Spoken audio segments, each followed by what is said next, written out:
Sidang pra-peradilan Pegi atas kasus Vina ditunda, kuasa hukum antisipasi, drama, penyidik.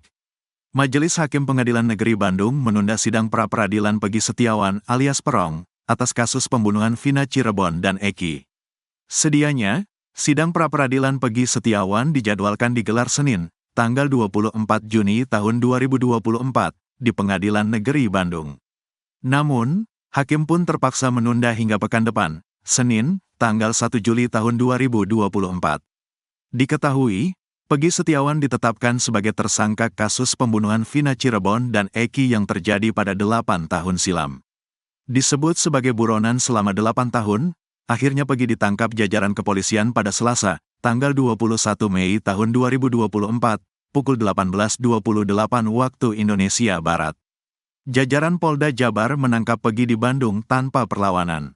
Majelis Hakim pun menjelaskan alasan penundaan sidang pra-peradilan Pegi Setiawan tersebut.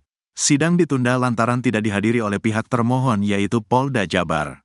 Menanggapi hal tersebut, kuasa hukum Pegi Setiawan, Tony RM, mengatakan berdasarkan putusan hakim, sidang ditunda karena termohon tidak datang. Kami ikuti prosedurnya dan tidak tahu alasan kenapa tidak datang. Padahal persiapan itu sudah 2 minggu, ujar Tony, di PN Bandung Senin, tanggal 24 Juni tahun 2024. Tony menyebut opsi penundaan sidang antara hari Kamis, tanggal 27 Juni tahun 2024, dan Senin, tanggal 1 Juli tahun 2024.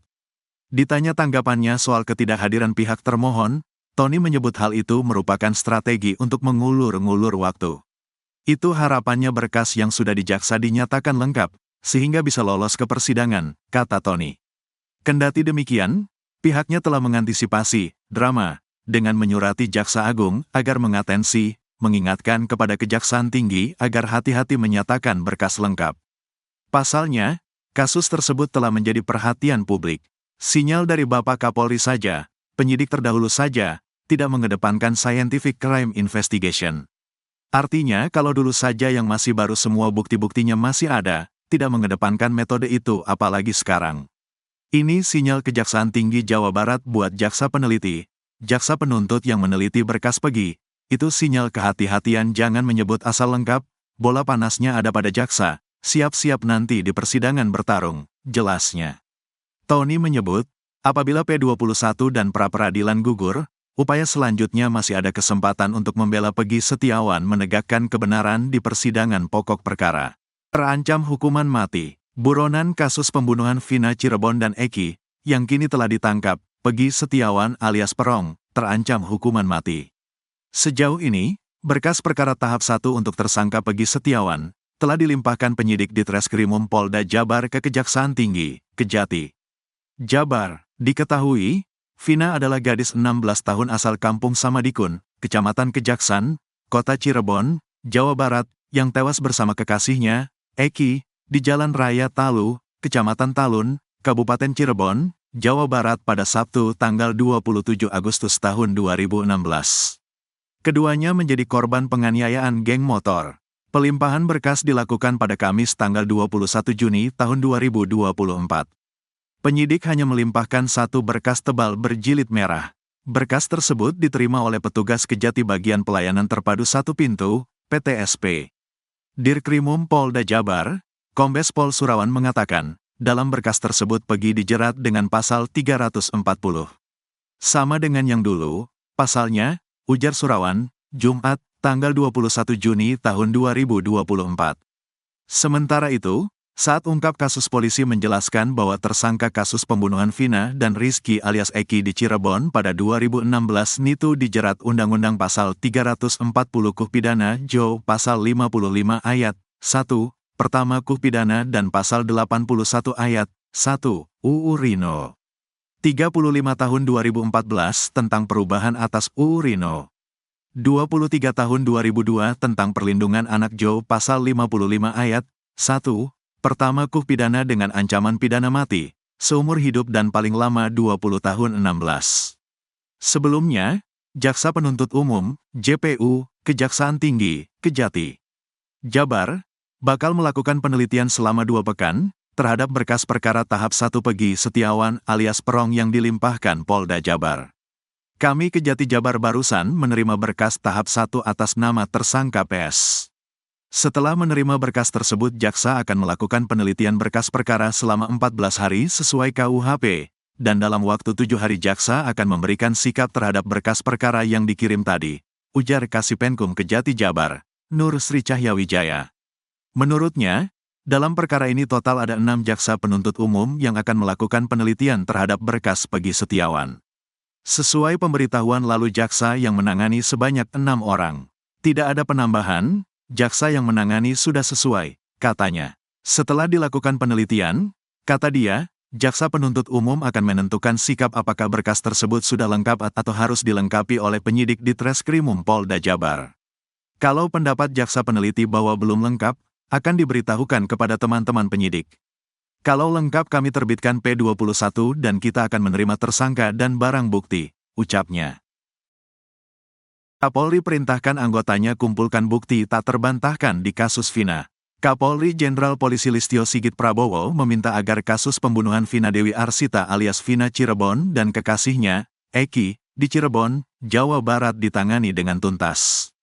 Saya kira kami minta agar kasus tersebut betul-betul ditangani secara tuntas, profesional, transparan, karena ini menjadi perhatian publik, berikan rasa keadilan, kata Sigit di lapangan Bayangkara, Jakarta, Sabtu, tanggal 22 Mei tahun 2024. Sigit juga meminta kepada anggota untuk mengumpulkan bukti-bukti yang cukup dan akurat, agar bisa ditangani secara Scientific Crime Investigation, SCI. Hal ini tidak lain agar penanganan kasus tersebut tidak menimbulkan kejanggalan-kejanggalan yang menyita perhatian publik. Saya minta untuk itu juga apabila memang betul diproses, maka alat buktinya harus cukup dan tentunya akan lebih baik apabila semuanya dilengkapi dengan Scientific Crime Investigation, ucapnya. Artinya, itu adalah bukti yang tidak terbantahkan. Namun demikian tentunya ada alat-alat bukti, barang bukti lain yang juga tentunya diatur dalam KUHP yang harus dilengkapi oleh rekan-rekan, sambungnya.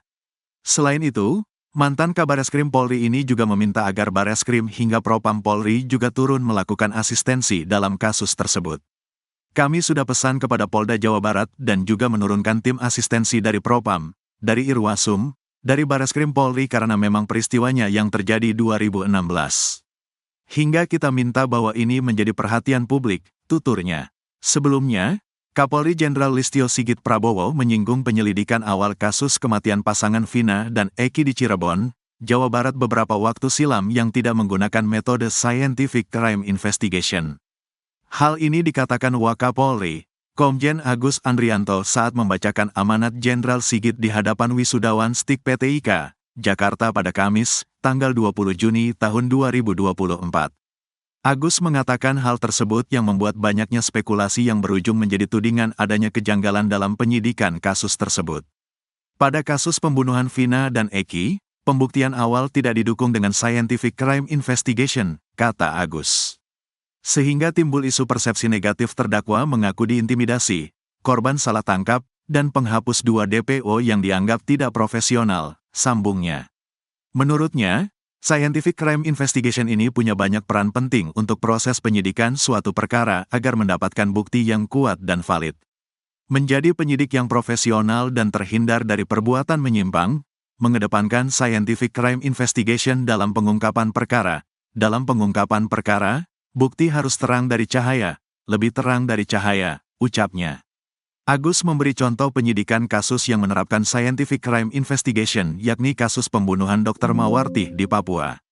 Dalam pengungkapan kasus pembunuhan Dr. Mawarti di Papua, berdasarkan Scientific Crime Investigation, pelaku berhasil diidentifikasi dengan hasil pengujian sampel DNA pada barang bukti, ucapnya. Oleh sebab itu, Agus yang menyampaikan amanat Kapolri, menegaskan kepada seluruh penyidik untuk tidak tergesa-gesa dalam menangani sebuah kasus. Bahkan, kalau perlu libatkan para ahli guna membuat penyidikan menjadi transparan dan ilmiah. Hindari pengambilan kesimpulan penanganan perkara secara terburu-buru, sebelum seluruh bukti dan fakta lengkap dikumpulkan yang tentunya melibatkan ahli pada bidangnya, tuturnya. Lebih lanjut, dia juga meminta kepada penyidik agar proaktif kepada masyarakat dalam menyampaikan sebuah perkembangan kasus. Penyidik harus mampu segera memberikan kepastian hukum terhadap setiap perkara yang dilaporkan masyarakat. Hindari penyidikan yang berlarut-larut sehingga timbul permasalahan baru yang bukan hanya merugikan masyarakat namun juga institusi, tuturnya. Lakukan tindakan tegas tanpa pandang bulu terhadap kejahatan yang meresahkan masyarakat, tambah Agus. 3 Perintah Khusus Kapolri atas kasus pembunuhan Vina Cirebon. Kasus pembunuhan Vina Cirebon dan Eki pada 2016 yang kini kembali viral tak pelak telah menyita perhatian seluruh pihak di negeri ini, tak terkecuali Kapolri Jenderal Listio Sigit Prabowo. Polemik penanganan kasus yang menuai pro dan kontra pembunuhan Vina Cirebon dan Eki menjadi buah bibir yang tak henti diperbincangkan. Diketahui, Vina adalah gadis 16 tahun asal Kampung Samadikun, Kecamatan Kejaksan, Kota Cirebon, Jawa Barat, yang tewas bersama kekasihnya, Eki, di Jalan Raya Talu, Kecamatan Talun, Kabupaten Cirebon, Jawa Barat pada Sabtu tanggal 27 Agustus tahun 2016. Keduanya menjadi korban penganiayaan geng motor. Terbaru, Kapolri Jenderal Listio Sigit Prabowo pun ikut turun tangan memberikan perintah khusus dalam penanganan kasus pembunuhan Vina dan Eki. Dalam instruksi khusus ini, ada 3 perintah yang diberikan Kapolri. Pertama, Kapolri Listio Sigit memerintahkan jajarannya menurunkan tim asistensi dari Propam, Irwasum, hingga Bareskrim Polri.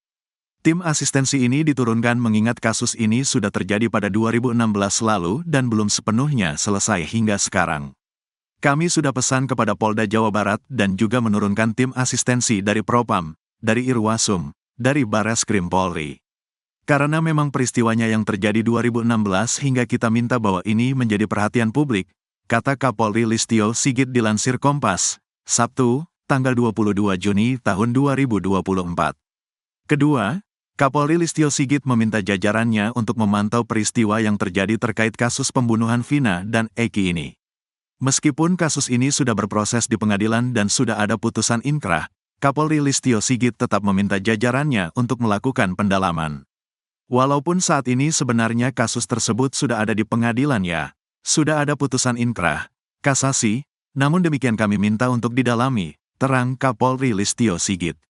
Ketiga, Kapolri Listio Sigit meminta Polda Jawa Barat memproses kasus pembunuhan Vina dan Eki ini secara ilmiah atau menggunakan Scientific Crime Investigation, SCI. Polda Jabar juga harus bisa menjerat tersangka dengan alat bukti yang cukup. Tak seperti pembuktian awal pada 2016 lalu yang hanya didasari pada bukti minim dan keterangan saksi saja. Artinya itu adalah bukti yang tidak terbantahkan. Namun demikian tentunya ada alat-alat bukti, barang bukti lain yang juga tentunya diatur dalam KUHP yang harus dilengkapi oleh rekan-rekan, ujar Sigit. Dalam penanganan kasus pembunuhan Vina dan Eki, Polri mengakui adanya ketidaktelitian dari anggota yang menangani penyelidikan awal. Hal ini disampaikan Kadif Humas Polri Irjen Sandi Nugroho yang menyebut jika anggota tersebut saat ini sudah ditindak sesuai dengan prosedur yang berlaku pada 2016 silam. Ini adalah satu bentuk kekurang telitian dari anggota dan anggota tersebut sudah ditindak pada 2016 lalu, kata Sandi kepada wartawan, Jumat, tanggal 21 Juni tahun 2024. Meski begitu, Sandi tak menjelaskan lebih rinci soal identitas anggota yang tidak teliti hingga sanksi yang didapat tersebut. Dia hanya memastikan bidang Propam sudah memberikan saksi kepada anggota tersebut. Sudah diproses Propam dan diberikan sanksi. Sanksinya apa? Saya lupa pastinya karena data tidak saya pegang, tuturnya. Sebelum itu, Sandi menyebut awalnya petugas mendapat informasi jika 2 sejoli tersebut tewas akibat kecelakaan lalu lintas. Kita sampaikan bahwa kejadian tanggal 27, di mana Ananda Eki dan Ananda Vina menjadi korban dengan informasi sebagai korban kecelakaan lalu lintas, kemudian tanggal 28 sudah dimakamkan karena Muslim. Selayaknya untuk segera dimakamkan, ucap Sandi. Namun, kata Sandi, informasi kematian Vina dan Eki berkembang dan mengarah ke kasus pembunuhan yang sangat sadis berdasarkan hasil otopsi. Saat itu, polisi melakukan penggalian kembali jasad atau ekshumasi keduanya setelah 10 hari dimakamkan untuk pembuktian lebih lanjut. Sandi menyebut pihaknya melakukan pengambilan sampel darah, sperma dan lain-lain pada jasad korban. Namun, hal ini sudah tidak bisa dilakukan penyelidikan secara SCI. Kalau seandainya dari awal petugas yang datang ke TKP lebih teliti, sehingga dia bisa menemukan tanda-tanda hal tersebut, tentu saja akan lebih mudah dilaksanakan SCI, ucapnya. Dia menyayangkan sikap anggota saat itu yang langsung percaya begitu saja jika kedua korban tewas akibat kecelakaan biasa. Ketika laka lantas, anggota menjalankan SOP sesuai dengan laka lantas dengan tadi yang saya sampaikan. Dia kurang teliti di lapangan sehingga melihat ini adalah sebagai laka lantas biasa, tegasnya.